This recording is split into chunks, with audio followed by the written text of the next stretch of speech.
Muy buenos días con todos. Pregunta número 7. Muy bien, se trata de un hombre de 45 años de edad, ¿no? Que es referido a un endocrinólogo por un nuevo diagnóstico de diabetes mellitus, ¿no? Tenemos como primera característica la diabetes mellitus.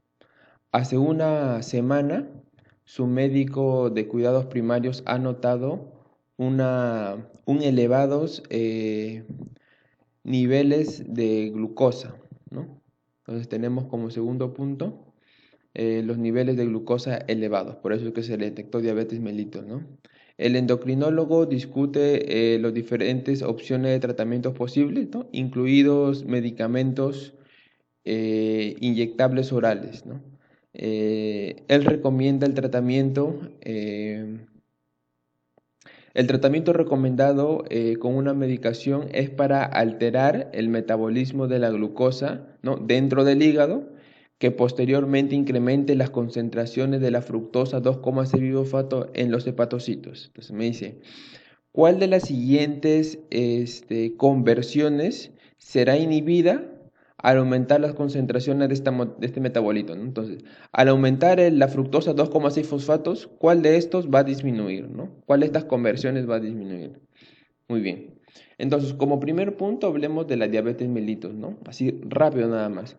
La diabetes mellitus es un conjunto de síndromes que van a producir un déficit en la secreción o acción de la insulina, que va a llevar a una consecuente hiperglicemia crónica, por lo que va a producir complicaciones vasculares y neuropáticas, ¿no? Ahora, nosotros tenemos cuatro clases de diabetes: diabetes tipo 1, 2, diabetes gestacional y otros tipos de diabetes. En la diabetes tipo 1 existe una deficiencia absoluta de insulina, por lo que se le conoce como insulinodependiente, ¿no? Esta deficiencia absoluta de insulina se produce por un proceso autoinmune sobre las células beta. Específicamente se puede identificar o diagnosticar con el autoantígeno GAT65, ¿no? Va a afectar en su mayoría a los niños y adultos jóvenes. Los niños y adultos jóvenes van a presentar una característica de ser delgados, ¿no?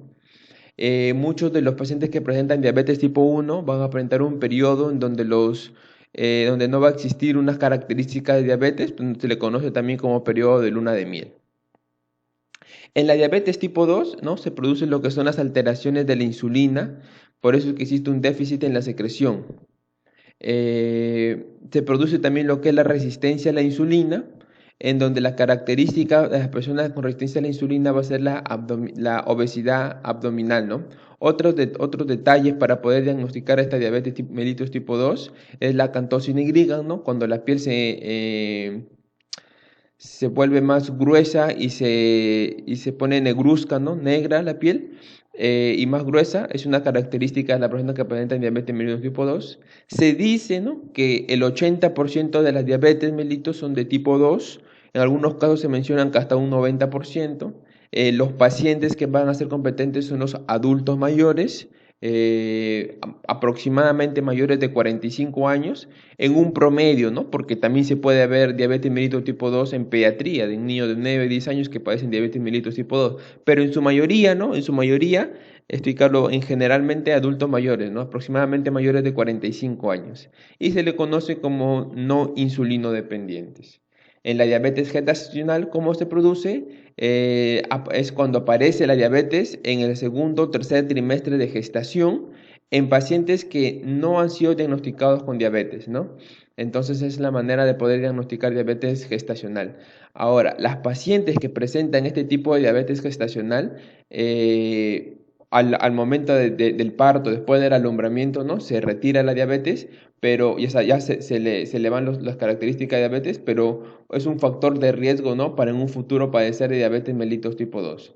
Ahora, alrededor de un 40% de estas pacientes que presentan diabetes gestacional pueden requerir administración de insulina durante el trastorno. Y otros tipos de diabetes son, por ejemplo, las diabetes monogénicas, como las diabetes MODY, las diabetes producidas por enfermedades del páncreas exocrino, ¿no? Por ejemplo, pancreatitis crónica, o las diabetes inducidas por algunos fármacos, ¿no?, como los glucocorticoides o los inmunosupresores. Entonces nos basamos en lo que generalmente se produce, que sería la diabetes mellitus tipo 2, ¿no? ¿Cuál es su fisiopatología, ¿no? Se creía que la fisiopatología de la diabetes mellitus tipo 2 solamente era por la disminución de la captación de la glucosa y aumento de la liberación del AGL, ¿no? En lo que son los adipocitos, y también la disminución de la captación de glucosa en lo que es el músculo. Pero no, ¿no? Actualmente ya existe, el doctor de Fronson, ¿no? Caracterizó estos 8 características de lo que se produce en la fisiopatología, ¿no? Principalmente por la disminución de la captación de la glucosa en los adipocitos y en el músculo liso, pero después lo que va a conllevar a una disminución de la masa de las células beta y la secreción de la insulina.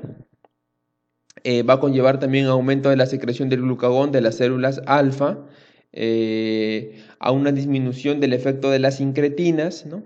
Nosotros sabemos que las incretinas las encontramos en el intestino delgado, en- y una disminución de los neurotransmisores y aumento de la gluconeogénesis, ¿no? Quisiera hacer un recalque en también cambios en la absorción de la glucosa, ¿no? A nivel renal.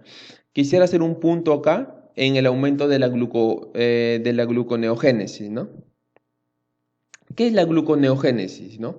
Para recordar nada más de una manera rápida, la gluconeogénesis es una ruta metabólica anabólica que permite la biosíntesis de la glucosa a partir de otros precursores no glucosídicos, ¿no? Puede incluir, por ejemplo, aminoácidos, puede incluir lactato, en este caso el piruvato, glicerol y cualquier otro intermediario por ejemplo, del ciclo de los ácidos tricarboxílicos, ¿no? O ciclo de Krebs, como fuente de carbono para la vía metabólica, ¿no? Entonces, la glucogénesis va a llegar desde el piruvato u otros precursores no glucosídicos hacia la glucosa, ¿no? Muy bien, hasta ahí estamos de acuerdo. Nosotros tenemos su opuesto, ¿no? Su opuesto sería la glucólisis, que ya todo el mundo la conocemos, que es la formación de piruvato a partir de glucosa, ¿no? Glico viene azúcar, lisis, ruptura, ¿no? Entonces de la glucosa, bla, bla, bla, bla, toda la reacción y llegamos a piruvato. Ya, ¿y por qué menciono estos dos puntos, no? Porque en el paciente me menciona de que querían dar un medicamento que incrementara las concentraciones de la fructosa 2,6 bifosfato, ¿no? Dentro de los hepatocitos, ¿no?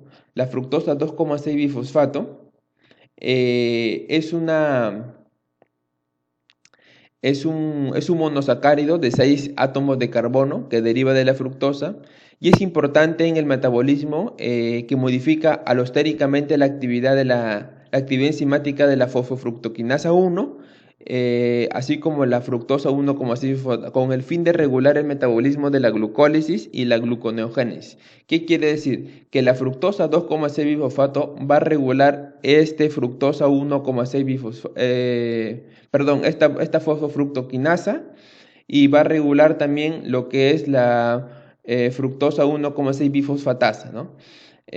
¿Para qué? Para normalizar, ¿no? Los niveles de glucosa, para normalizar los niveles de formación de glucosa y de reducción de glucosa y estar en un nivel promedio. Ahora, ¿qué es lo que pasa en la diabetes, ¿no? En la diabetes mellitus tipo 2, ¿no? Aumenta lo que es la gluconeogénesis, aumenta los niveles de gluconeogénesis, por lo que se forman mayores cantidades de glucosa y la fructosa 2,6 bifosfato se encuentran reducidas, ¿no? Se encuentran reducidas estos niveles. La insulina, al introducir insulina en el paciente, los niveles de fructosa 1,6, los niveles de fructosa 2,6 bifosfato aumentan. Y si aumentan estos niveles, va a reducir los niveles de glucosa, ¿no? O en general la reacción de conversión de precursores no glucosídicos como aminoácidos, lactatos, piruvato, glicerol o cualquier otro intermediato circular a glucosa, ¿no? Entonces vamos a las alternativas, ¿no?